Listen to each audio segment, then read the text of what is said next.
Okay, so there's my story. I'm done. Just kidding. Actually, I'm going to ask you to right here before we start. It's good to have everybody here this morning. I just want to find out who was here, and this is going to be unbelievable, 4 years ago when we shared this testimony.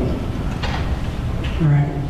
So there are some, there's a lot that's heard it, and I think it's going to be great to have a reminder of what God is still doing. I need to say, this is not about Stacy. This is not about me. It's very important to know this is what God is doing in the church today. And this is just the story that we have. So, there are those who have heard the testimony, and I hope it's an inspiration to you, and that God is still working. Let's go to the Lord in prayer. God is so awesome to know that you're here, Lord. When we walked into this place, Lord, that your presence was here, and we could walk into here and know that you're with us. Lord, we ask you to touch this time, Lord. Open up our hearts and minds to hear from you.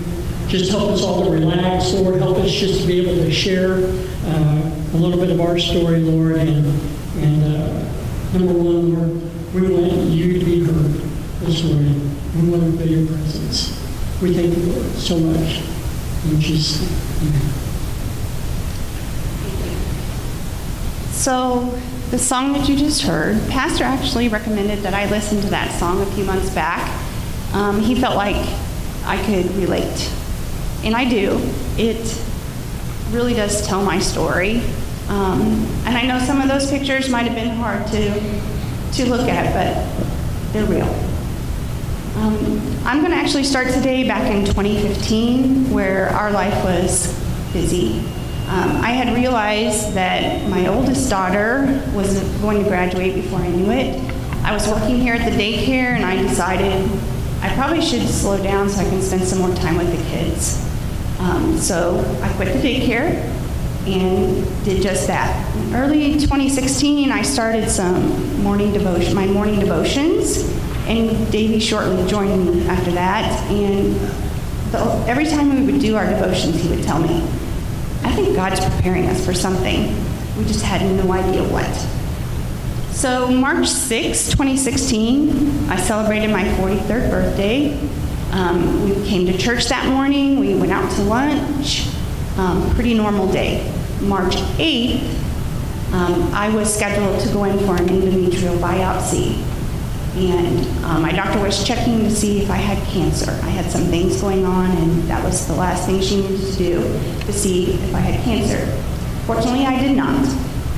However, when she did that biopsy, I did have an infection in my body that I didn't know about. And so it went directly into my bloodstream. So the next day, March 9th, I get up, I take the kids to school like any other day, but by 9, I was really sick. And it was different this time, just different. I called Davey and I told him, I said, I'm just not feeling well. So he said, maybe you just have the stomach flu or something. Just try to take some medicine. Stay hydrated. So I did that, and a couple of hours went by, and I was actually getting worse. And so I called him back, and I said, I really think you should come home. I'm just not doing good. So he did. He wrapped up his job, and he came right home. But when he got there, he had stopped and got some medicine, and he said, try taking this. Try to eat something. So I did. So that night, he decided he was going to sleep out in the living room in his chair because he didn't want to get whatever it was I had. In the meantime, I had been sick, and so I just didn't have any energy. I couldn't hardly project my voice, and he's hard of hearing, or actually, he's got hearing loss, and he's out in the living room, and about 4 a.m., I just couldn't take any more. And so I tried my best to holler out at him, and he heard me amazingly. And so he came, and I said, we need to go to the ER. I just can't do it anymore. So he said, all right. So he went and woke our oldest daughter that was still home, Kaylee. He woke her up and he said, I need you to get the kids up. It was a school night. I need you to get the kids up in the morning. Nana's going to come and take you to school. I'm taking Mom to the hospital. So she did that. So we get to the hospital maybe by 5 a.m. The whole ride there, I couldn't hold my body up. I just did not have any energy. Couldn't walk myself in. He was practically carrying me. And so they get me into a room, and my blood pressure at that time was 50/30. I know you saw on the video it said 78 something, 60. That was when it was better. They had given me some medicine, but so it was 50/30, and I have nurses on each side of me. They're trying to get IVs in both arms. My veins just are not cooperating, so they call this specialist in with a sonogram machine so you can see my veins. They finally got this one hooked up, but they were still working on this one, and the doctor comes in and he said, you know, your blood pressure's horrible. We don't like it at all. We're working, doing all we can to get it better, but I think you need to be admitted into the ICU critical care unit. And so, not much of a choice there, so they moved me to a room and got me admitted and still trying to work on this vein. So while all that's going on, Dave had come to me and said, you know, Davey hasn't eaten yet today. Do you mind if I just take him to lunch, get him some food? And I said, sure. I had a nurse assigned to me at that time, and I said, my nurse is here. I'll be fine. So they go to lunch. And I've got an oxygen mask on, and I'm supposed to lay back, and they're working on trying to get this IV in. It's just not working, and I'm supposed to be laying still. And I'm just not able to lay still because I cannot catch a breath. And so I just felt like if they would just sit me up a little bit, that maybe I could breathe better. But she wouldn't let me. She said, no, I just need you to breathe into that oxygen mask. And I just remember feeling a little bit frustrated because I didn't feel like I was being heard. So, next thing I know, everything goes black. And Davey's up here to tell that part of the story because I don't know it. So, here we go. So Dad and I are at Culver's. I'm eating bacon cheeseburger and french fries. So I remember because that's what I'm always going to order when I'm going to Culver's, and Dad and I are actually sitting there trying to figure out what's going on with Stacy because we did recognize her blood pressure was really low.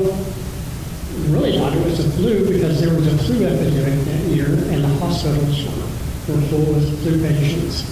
And we're just sitting there eating normal, and then I get a phone call from the hospital. And it's like, baby, we need you here at the hospital 5 minutes ago. And I think we dropped everything.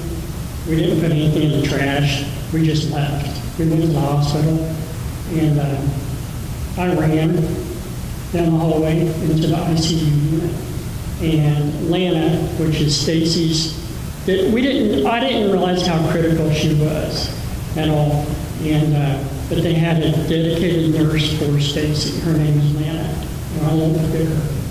But she sees me, and she's like, catching me because she wants me to know what's going on. She just looked at me in the eyes and says, Stacy is coded. We're trying to do everything we can to keep her alive. And we still didn't know what was going on at that point in time. When I say coded, they did not have to resuscitate her and start her heart back up. But she coded to the point where her blood pressure did zero out, and they were able to give her intravenous fluids to keep her alive and keep her going. So anyway, so she let me go, and I was able to walk in, and I saw them working on Stacy. I did tear it up because you'll hear in a little bit why this bothered me, but folks, I saw something that I hope I never have to see again. And as most of you now know, I work in a funeral home now, and I deal with death, and I deal with those things on a daily basis. What I saw there was something I hope I never saw again, and there is a look of death that is indescribable, and I think there are others here who, right after that, also saw her can recognize that. So I don't, honestly, things went black for me at that point. I started to faint, and the nurses are like, we don't need 2 patients, get him out of here. And so they escorted me out to the waiting room church that had, at that point in time, 20 church members from this church in a waiting room. 20. I don't know how many people here have been in church their whole life or been around church. We didn't have an epidemic at that time or a pandemic. But there were people praying. They didn't care who was there. They didn't care who was on the right or left. They were praying and on their hands and knees. And as I said last time, 4 years ago, it's like they were reaching out to touch the hem of Jesus' garment to understand and try to ask for healing for Stacy. And I went out to the waiting room. They needed an update, and I told everybody, we're losing her. They don't know if they can keep her. I don't know anything. And so I had to stay out there until they came back and got me. And it was a couple hours later, the doctor came out. He said, we've got blood work back. We understand now more of what's going on. She has toxic shock and septic shock. Both are fatal. There's a 50% mortality rate with toxic shock. There's a 50% mortality in septic shock. With both of those together, we just don't know. We don't know what we're facing. We don't know if she's going to be able to pull out of this. And so, honestly, we got our news. We understand that we have to go through the rest of the day, and it's a time, minute by minute thing. During that time, Stacy's arms, from her elbows down, from her knees down, her legs, began to change color. And honestly, they began to turn black. They were turning black because of lack of blood flow. One thing with toxic shock is the body tells you it needs to keep the heart alive. It's the heart alive to keep the brain alive. The body says, we don't need your arms, we don't need your legs. So let's keep the core of the body alive. And so her legs begin to turn black. Once that happens, and I know Scott is in the medical field, Patience is in the medical field, but it's very unlikely once your limbs turn black for a period of time that there is going to be a reversal. So we deal with this, and we sleep that night. Her hands and stuff are starting to turn black, and the next morning the doctors came to me and says, "Baby, we really feel like her hands and feet have already been past the point of no return. We will, not we, but she will have to be amputated. Her legs and arms will have to be amputated. There's no reversal." So from her elbows down, from her knees down, I was already trying to prepare myself for amputation. They said, she will not walk out of the hospital. She will not be the same person. I know they're being concerned about me, but they're being real, and they want me to understand exactly what was going on. And so I'm trying to wrap my head around all that, and in the meantime, my brother calls me from Kansas City. He heard what's going on. He says, "Davey, is there anything that we can do?" And I'm just like, we've got like 20 people. I think by then we had 30 people, maybe more, from the church that came out there. And I said, hey, the church is here. The doctors are doing everything they can do. I think I'm in good shape.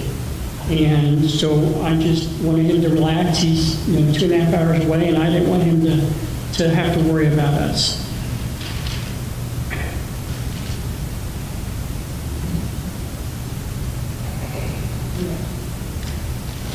No, okay. All right. So all this, my brother calls, and he wants to help, and So the doctors meet with me, and at that point in time, they also said, Baby Stacy isn't going to make it if she stays here at Lake Regional. And I'm just going to say something right now. I know everybody here has opinions about our local hospital. They're good people. It's a good hospital. And I'm very fortunate that's where she was in her sickness, because they were up front with me. And he said, she's not going to make it if she stays here.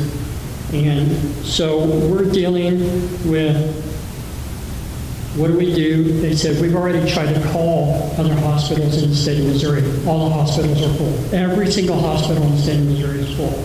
We can take her to Minneapolis. We can take her to Denver. We can take her to Albuquerque. We can take her to Dallas. And I was like, oh my goodness, what are we going to do? I don't want to send her, all the way away. I'm going to be away from the family and be away from everybody. What are we going to do? And all this time is going on. My brother shows up. I'm like, what are you doing here? He's like, what can I do? I'm here. What's going on? And we kind of give him an update. And so my brother's wife, Shauna, her dad, at one time owned the largest family practice clinic in Kansas City. And she called her dad and said, Stacy's in a critical situation. She needs a hospital. She needs to go now. She won't make it. And her dad, his name is Tom. Tom called the CEO of Research Hospital in Kansas City and said, I've got a dear friend who needs a bed right now. And one thing about hospitals, they are not allowed to keep an ICU bed open. So if an ambulance comes, they have to fill that bed. And they really don't, life flight is not a priority for keeping things open. But the CEO assured Tom that they would keep the bed open. So this is all going on, and there's a lot of things going on. And our pastor sneaks in. He don't sneak in. He just goes into Stacy's room. Stacy's by herself, and she's pastoring Stacy. I need to let you know that Stacy's arms and legs were black. Pastor can attest to it. There are people here in the audience or in the congregation that were able to see Stacy at that time and can verify they were black. And he was in there praying, and he comes out, as Pastor has. He's a little bit of a goof. Pastor's a goof. And he comes out and is like, hey, I just was praying for Stacy, and she kicked my hand away. And so keep in mind, Stacy is on life support. They got her out. She doesn't know what's going on, and she is unaware of what's going on around her. And it was just kind of weird because she like, get your hand off my foot. So comes out, he says that. It was just a few minutes later that Dad walked into the room, and Stacy's black hands and feet were beginning to actually change back to a purple color, and they began to gain blood. It wasn't because of what Pastor did. It wasn't because of the power that Pastor has. Pastor, I love you, Pastor, but you don't have any power. Pastor went in with the obedience of God and knew what God could do and prayed for Stacy. And we began to see the start of a healing at that point in time.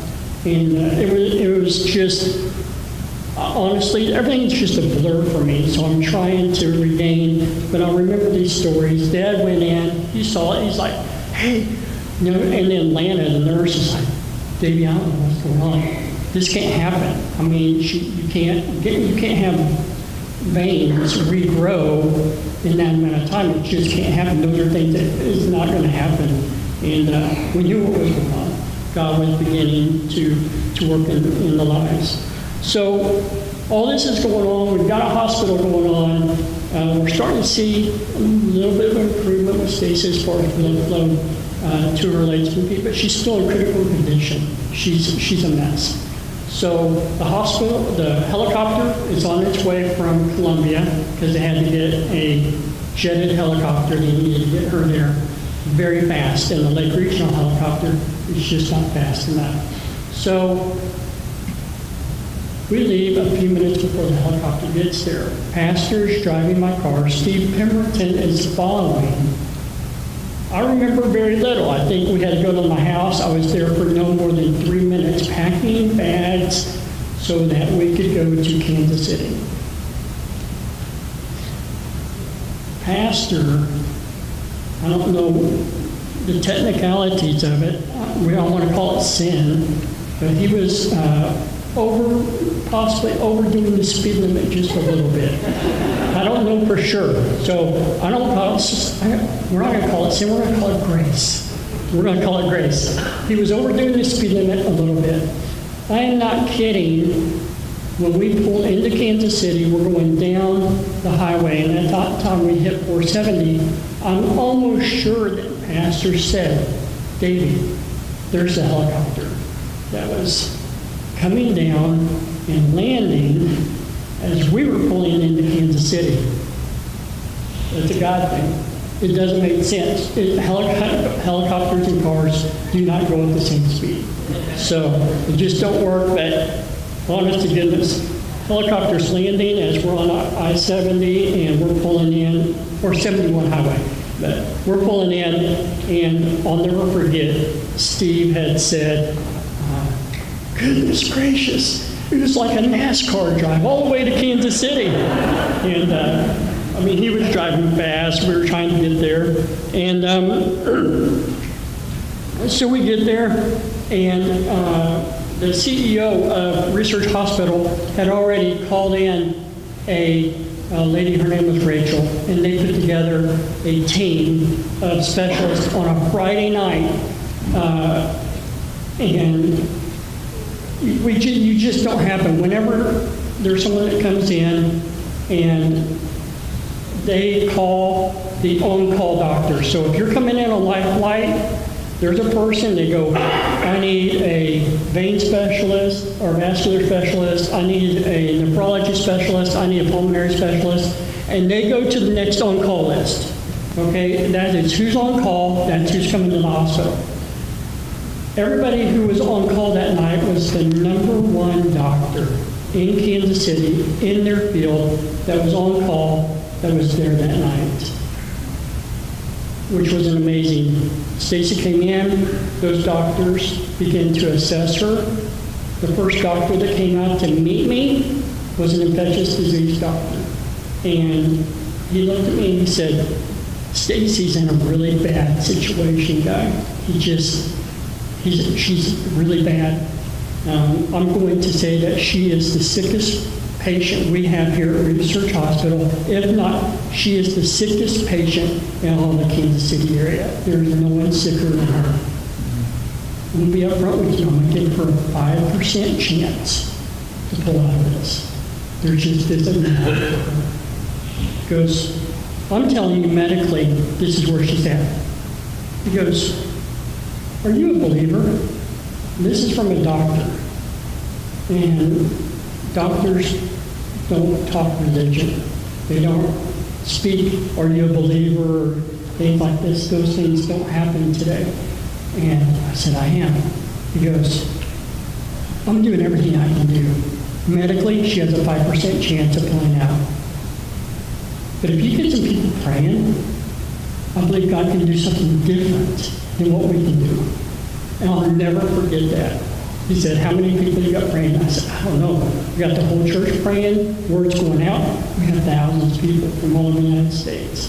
And so it was just it was shocking for me at that time, because all I can think about is she's got a 5% chance of living. Folks, at that time, I couldn't pray. I didn't know how to pray. I didn't know what was going on. I was in shock. I was upset. And it was great to have a whole church of people, my family, that would hold me up in prayer and hold my wife up in prayer because I couldn't pray. And I need to tell you, church, if you get into a time of moment that you're in a critical situation, you're in a bad time, it's okay if you can't pray. Just go to people who can, because they want to lift you up and they want to pray for you. So we're at the hospital, and I go in, and I am in the hospital room with her, and it's 8 o'clock at night, and I'm going to be spending the night there at Research Hospital in the critical ICU unit. And the nurse says, "Davey, it's 8 o'clock, you need to leave." I'm like, "I'm not leaving." "Davey, sorry, it's the hospital requirement, you've got to leave." "I'm not leaving." "Davey, do I need to have security come and escort you out? You're leaving." So I obliged. She says, "We open back up, you can be here at 6 o'clock the next morning." So every night now for the next 8 days, I get there at 6 o'clock in the morning. I am there because I want to talk to the nurse before, I want to talk to the nurse after. I want to see what's going on, I want an assessment. I'm not a mean guy, I'm an easygoing guy, but I need to know what's going on, where's she at, what are we going to do? And so I would stay with her from 6 in the morning till 8 at night. And luckily my brother lives in Kansas City, I was able to stay there. And they just let me go in and out as I needed to. And that was a good situation. We get there, and I don't know if I said this, but whenever she left Lake Regional, I had to sign orders that when she landed at the hospital, they were actually going to begin amputation of her legs and arms. I had to sign off on that. And so I didn't know when I would see her next if she would have legs and arms. And when they assessed her, the vascular specialist, he's a believer. All of her team members were believers. Every single doctor was a believer, and every single doctor prayed for her. So vascular specialist said, "Hey, I'm not going to do anything right now. Let's assess. Let's see what's going on. Let's give her 24 hours. Let's see what's going on." And so she actually, over the next day, her left arm, she had an IV that was left in here. Her veins collapsed. There was no blood flow. So in her left arm, it actually had really suffered a lot during that point in time. And they had to do surgery to open up her veins and try to gain blood flow. And then at that time, they called me at 10:30, gave me authorization. They were doing surgery. They were doing fine for about 24 hours. They had to go back in and actually, the second time, just open up her completely arm, have it opened up so there could gain blood flow. And that surgery was successful. So for the next 8 days, we're sitting there. It's day by day. They put in a port for her because she needs kidney dialysis. She didn't know she was having kidney dialysis, but she was having dialysis. Just everything they can do to try to keep her alive. And so we're doing that for 8 days. On the 9th day, the 8th day, I arrive at the hospital at 6 o'clock, and the nurse says, "Davey, hold on, don't go in there." I'm like, "What?" I mean, it's a fear. And the doctor looked at me and said, "Stacy's awake." I'm like, "Really?" So said, "She's a little bit out of her mind, a little bit, and so things are not quite there, but she is awake and she is alert with what's going on." And so the rest of the day, it was kind of neat for her to open her eyes. She recognized me. She knew who I was. She didn't know what was going on, but most of the time, if you're on a life support system and you've got a ventilator in your mouth, you're going to fight and struggle with that in your mouth. You're not going to be alert. They want to keep you asleep. And she did really good. She's able to keep that. They brought her out. She's able to vocalize with her eyes as good as she could. On day 9, they weaned her off the propofol with her breathing tube still in. And on day 10, I go in, I see her, and she wakes up. And, excuse me. So she wakes up, and it was. She's looking at me, and she's like going. She can't move. Her eyes are all over the place. So I'm like, what? What are you saying? She's like. I'm like, okay, because I'm a man, I'm clueless. I don't know what she's talking about. I can't read her eyes. I should be able to. I can't read her eyes. She's like, and her nurse comes in and says, hey, did you see her hair? We gave her a bath. We washed her hair. We gave her a bath. And she looked at me with her eyes and was like, duh, you know? So I knew at that time Stacy was back because she's ornery. She gives me a hard time. I'm like, all right, we're good to go. So, it's just a really good situation. On day 11, they also took the ventilator out that day. When she got her hair washed that afternoon, they were able to take the ventilator out. And she's barely able to whisper and talk to me. And but we are talking. She doesn't understand what's going on, but she's at peace. And you can tell she's very, very like, okay, I'm just going to hang out. We're going to try to get this fixed.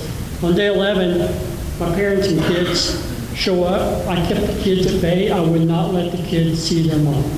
It was not a good time. I didn't want them to have to remember that. And so they were able to see Stacy for the first time on day 11. And on that same day, my in-laws show up from Florida. As soon as they heard the news, they done everything they could to tighten everything up, button everything up, and to get here from Florida. And honestly, my in-laws came here from Florida. I couldn't get rid of them, and they just moved to Eldon. So they just stayed here.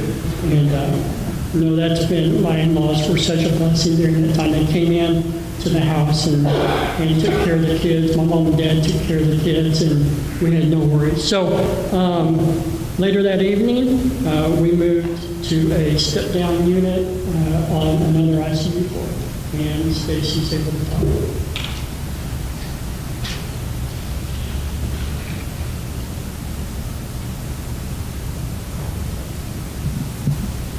Okay, so now it's time for physical therapy. And so my first day, they come in and they're kind of telling me what we're going to work on and about how long it's going to take to recover. And so they told me it was going to take maybe 6 to 8 months. I'd be able to walk again. So I had to swallow that. Day 19, they come back. And I'll be honest, they were the last people I wanted to see, even though I really needed to see them, because everything that they did with me hurt really bad. But they were there, and so they said, okay, today we're going to sit up on the side of the bed. Well, I couldn't even sit up by myself. I couldn't do anything. I had no muscle anymore, because when you have toxic shocks specifically, it depletes all of your muscle mass. So I wasn't able to do anything on my own. But they were going to sit me up on the side of the bed, and I was to sit there. I don't even remember how long. But I remember it hurt so bad. Because again, I just didn't have that core strength. Well, then they told me, okay, now we're going to stand. I'm like, okay. So we stood up, and they're like, okay, now we're going to walk. I'm like, all right. So I did. I took 8 steps that day. I didn't get out of my room, but it was 8 steps. We estimated probably 7 feet or so. And I was done. That's all I had. And they had a chair behind me, so I sat down, and they took me back to my bed, and I was done for the day. That was like all I could do. So the next day, which would be day 20, PT's back. They're relentless, I tell you. And so they said, okay, we're going to do it again. And so they got me up, and this time I was able to make it out of my room, and I actually went 40 feet down the hall. And I remember when I walked out of my room, my infectious disease doctor, they had computers out in the hallway for doctors to work on, and he was sitting there, and he stood up and he saw me, because again, I wasn't supposed to be able to walk. And if I could, it was going to be a while. And he just, the smile on his face, it was good to see. But while I'm walking, I'm hearing somebody running, and I'm thinking, hope they can get around me because I'm not going to be able to move. But they ran and they stopped right in front of me, and that was Rachel. Rachel was my biggest cheerleader while I was in the hospital.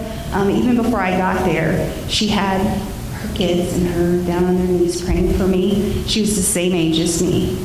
And that morning, the reason she came running was because that morning, if you remember, my arm had surgery on it, and they didn't know whether I'd be able to use my arm or my hands or anything ever again.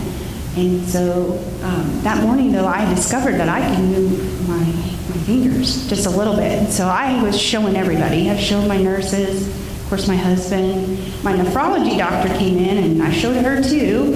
And I said, well, sure, it would be nice if I could show Rachel.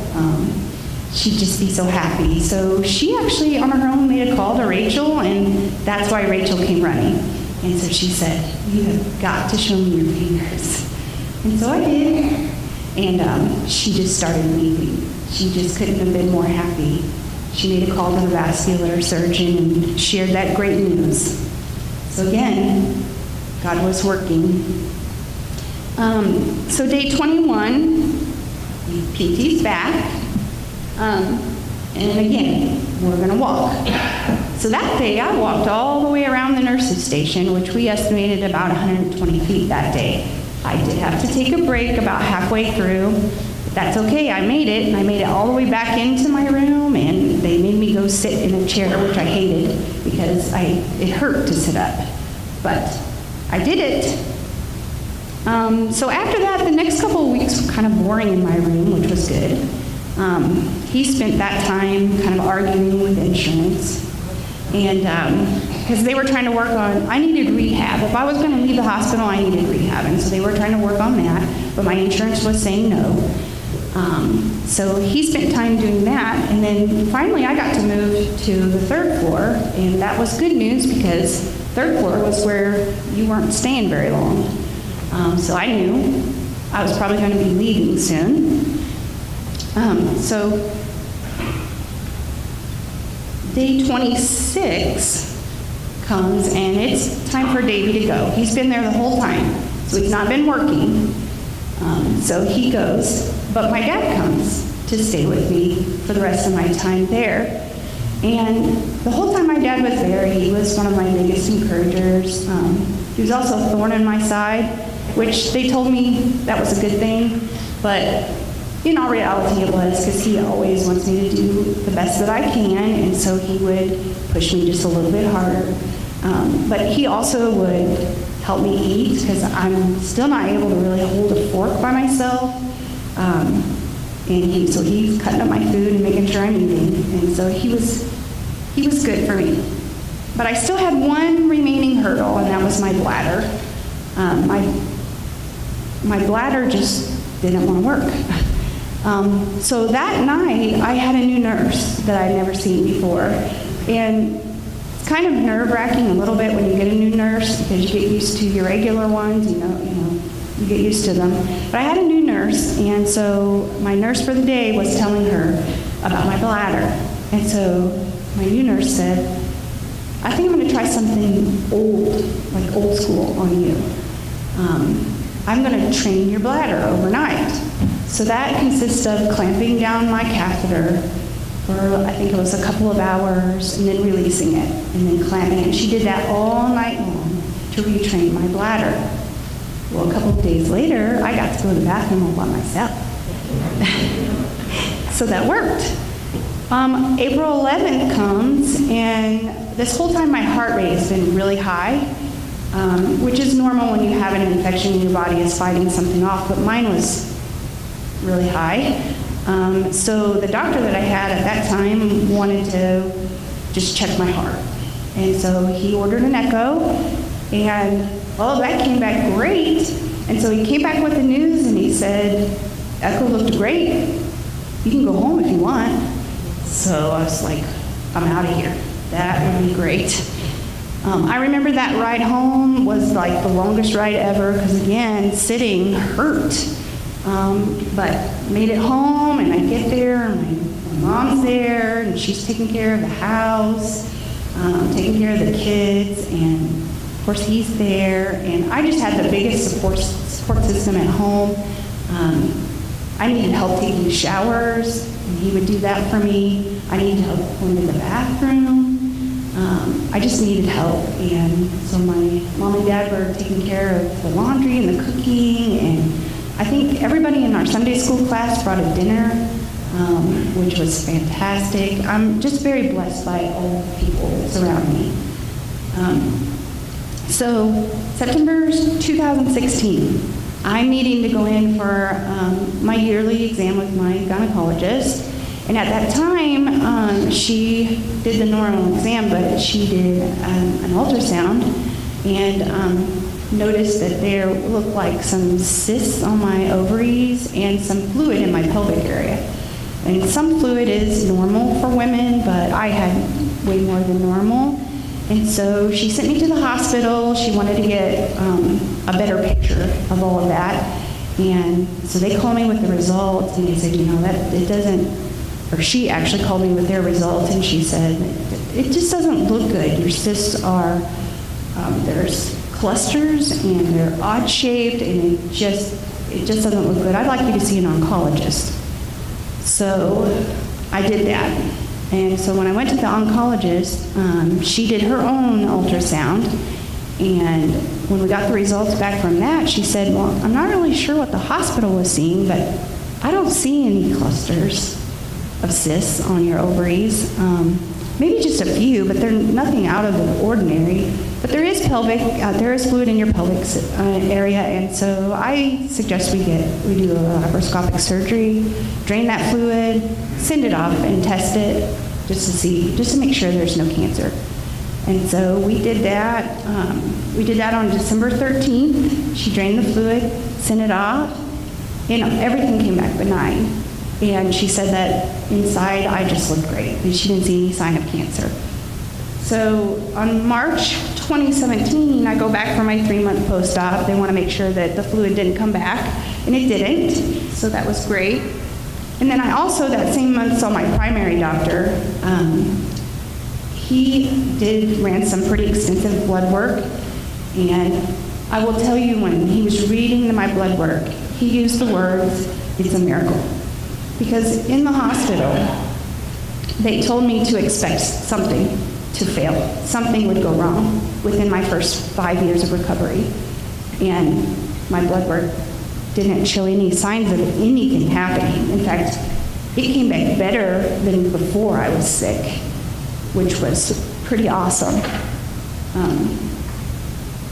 And then, so now we've needed a year. That was 1 year. It was a busy year. And God definitely was working. But we found out he wasn't done because somehow our ER bill ended up being paid for. And our helicopter bill was paid for. And my hospital stay was paid for, which was such a weight lifted.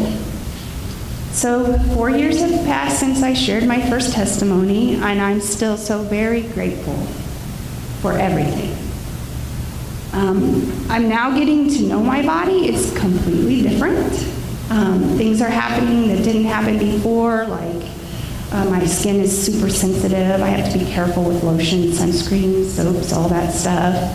That was hard. Also, my body has been getting stronger, but things hurt, like my feet, just different stuff. I was getting used to my new self.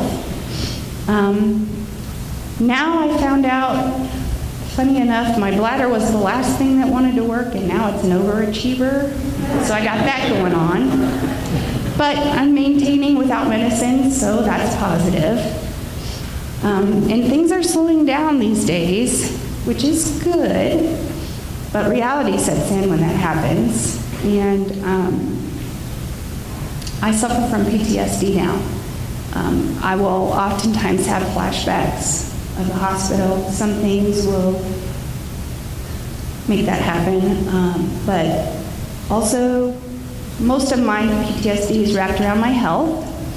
So if any little thing goes weird, I start to freak out and panic. I have to talk it through. I'm much better today than I was. But also there's a little bit of anger that sets in too.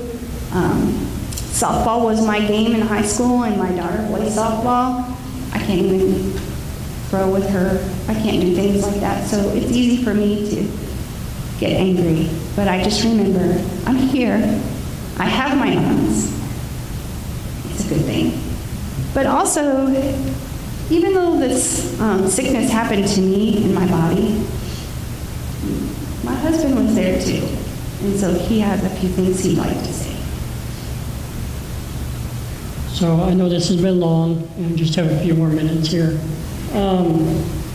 So right after all this went down, we were so busy for that year, and we didn't have time to stop. I mean, we were focused on Stacy's health, and it did slow down. And actually, I began to struggle also with PTSD and nightmares. What I walked into when I got the phone call from Lana, those are pictures I can't get out of my head. And those who have had circumstances in life understand that that's life and those things happen. Yes, I'm a believer. Yes, I trust in God. Yes, I know He's the only way. Yes, we can do all things through God.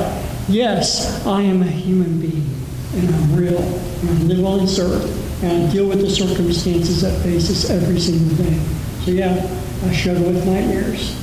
I struggle with things that happened when I was younger, having flashbacks and having nightmares about all that. While this is going on over a period of 4 years, I'm thinking the best thing to do is to pull away from my family, to pull away from Stacy.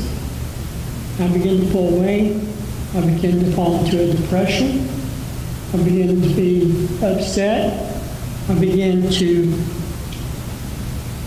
not put blame on Stacy as if she were sick, because it wasn't it, but I put blame on Stacy because she was not as good of a wife as she needed to be to me. And I started to put blame on kids and being upset on them all the time. I just wasn't very good to be around. I made some bad choices. I made bad decisions. And I've done this for 4 years. And it wasn't until this last fall, probably very early winter, and there's a man here. He's in the service. I'm not going to mention his name, but he sent me a text. And he said, "Baby, is everything all right? You've lost your joy. You've lost that something that I love to see." And he also, after that, sent me 1 or 2 other encouraging texts. I would text him back and forth, but I was still very private. I don't want to share my feelings. I want to keep them to myself. But it was at that point in time where I recognized that, hey, I've got to get out of this rut that I'm in. It's no good. I was losing weight. I was only getting 2 hours sleep a night. I just wasn't who I needed to be at. And the reason why I'm sharing this and the reason why I'm being so transparent, because, folks, I am not the only one. There is somebody else, or there's a group of people that's in this room right now that are going through struggles, that are going through issues, that are going through marriage issues, they're going through whatever. It's a different issue. It doesn't have to be the same thing that I'm going through. It doesn't have to be the same thing that Stacy's going through. But we're understanding that life happens. We're real people. And we have to understand that God is bigger. He can fill those voids. You don't have to be going outside. And I did, to try to find happiness. Because you're not going to find happiness. We can find temporary happiness. It's going to make us feel good for 5 minutes, and after 5 minutes, it's going to be gone. But there's one thing that will feel, and that's the joy of the Lord. When you're digging into the Word and you're soaking your body up in the Word and you're listening to good music, God fills that void where nothing else can fill it. Am I 100% better today? Oh, no. I woke up this morning, I said, today's a great day. Maybe you're going to be a day. You can do this. And guess what? Tomorrow, when I wake up, I'm going to say the same thing. I'm not a perfect person, but I'm perfect in Christ. And I hope that's, I'm not trying to, we have this great testimony, and God's done all these things, and I should be happy, and everything should be perfect, but it's not the real world, right? It's understand what we're talking about. It's this. You guys get it. You understand what we're talking about. The terms, they get it. They understand what we're talking about. Real life sets in. And you get upset and you get mad.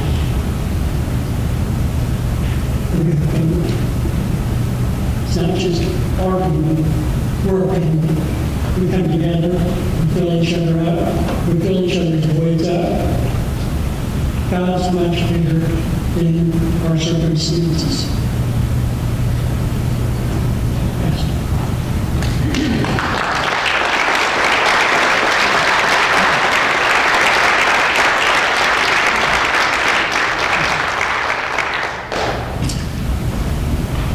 It's just a blessing to be a part of seeing God work.